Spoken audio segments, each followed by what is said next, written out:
जैसे कि अगर इसी तरीके से हालात होंगे या ये मामलात हमारे मुल्क में होंगे, सिक्योरिटी नहीं होगी, तो फिर कौन इन्वेस्टमेंट करेगा?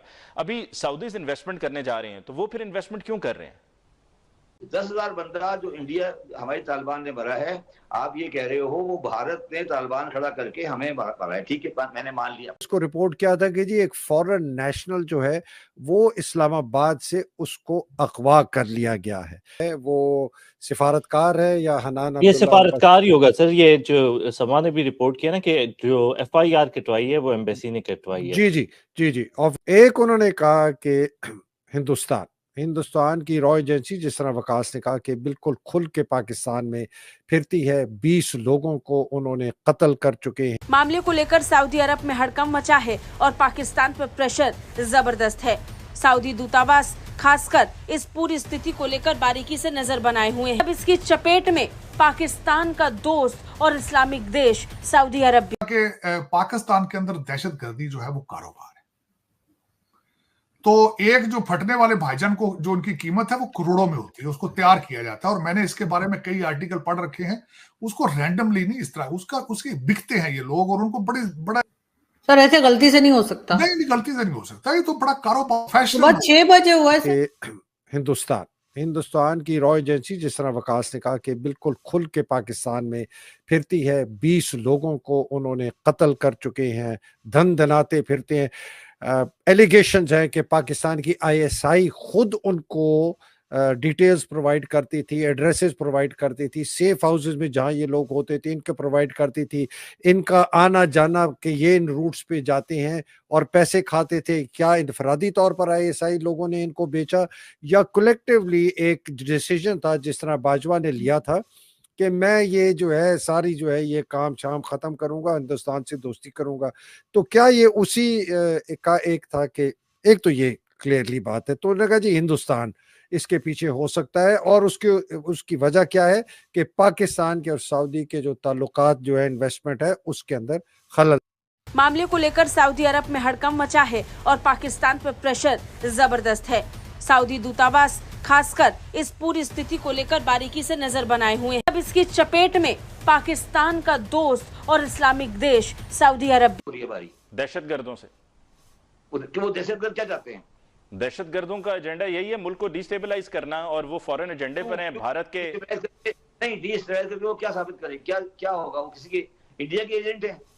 डिस्टेबलाइज इस तरह से होगा कि यही जरी सी बात है, हमारी इकोनॉमी मजीद डिस्टेबलाइज करके वो क्या, डिस्टेबलाइज करने के बाद वो क्या हासिल करेगी? हासिल इससे ज्यादा क्या होना है कि हमारी इकोनॉमी मजीद तबाह हो जाएगी, बर्बाद हो जाएगी। नहीं, फॉरेन इन्वेस्टर नहीं आएगा। सर सुने ना, डिस्टेबलाइज करने के बाद कोई दुश्मन करा रहा होगा ना। कोई दुश्मन है जो डिस्टेबलाइज करा रहा है, यही कह रहे हो ना तुम? जी हाँ, बिल्कुल।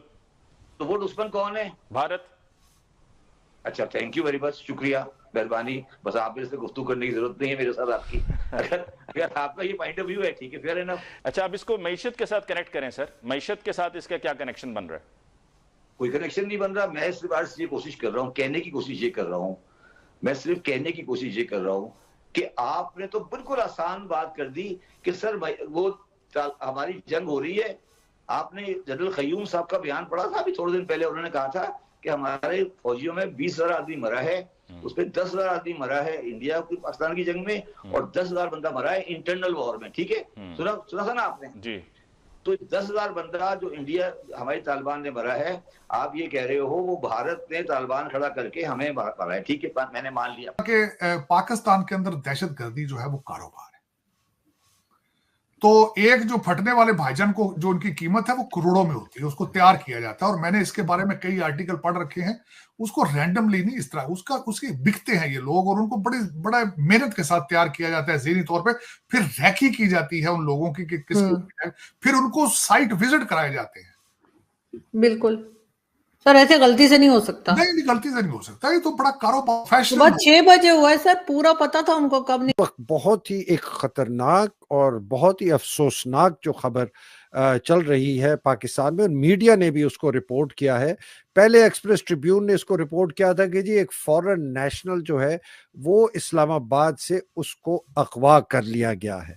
तो मैंने फिर अपने घोड़े दौड़ाए इधर उधर और पता करवाया, तो पता चला कि ये शायद सऊदी सिफारत खाने के कोई एहलकार है, फिर एक जगह से खबर आई कि शायद ये सऊदी सफीर को किया गया है। उन्होंने बताया कि हमने अब इसको सीरियस ले लिया है, हमने डेटाबेस बनाना शुरू कर दिया है कि फॉरेनर कितने हैं, कहाँ हैं, और उनकी नकलो हरकत के ऊपर भी हम तवज्जो देंगे, उनके जो जहां से वो गुजरेंगे हम उस रूट के ऊपर भी तवज्जो देंगे, और जो इस्लामाबाद के अंदर जितने डिप्लोमेट हैं उनको भी हमने हाई अलर्ट पे कर दिया है। मैं तो वाकई ही होना चाहिए था, ये पहले करनी चाहिए थी चीजें, क्योंकि आपने सऊदी लोगों को बुला लिया इन्वेस्टमेंट के लिए, $5 बिलियन के लिए, इनकी चीजें अब आज कर रहे हैं आप। लेकिन आज भी मैं चाहूंगा कि अभी भी सीरियस लें, अभी भी लेट नहीं है कि फ्यूचर में आइंदा इस तरह ना हो।